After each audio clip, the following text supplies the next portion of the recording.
Era uma noite fria quando entrei na casa abandonada do bairro.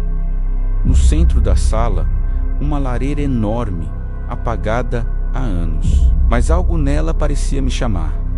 Curioso, me aproximei. De repente, senti uma força invisível me puxando. Gritei, mas ninguém ouviu. Meus pés saíram do chão, e antes que eu pudesse reagir, fui sugado para dentro da lareira. O calor não queimava menos.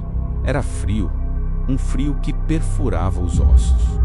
Olhei para trás e vi as chamas, e dentro delas, rostos contorcidos, gritando por liberdade. Tentei me soltar, mas cada movimento me puxava mais fundo. Agora, se você olhar para aquela lareira à noite, talvez veja meus olhos olhando de dentro, implorando para sair. Não esquece de deixar o teu like e se inscrever no canal para mais histórias horripilantes.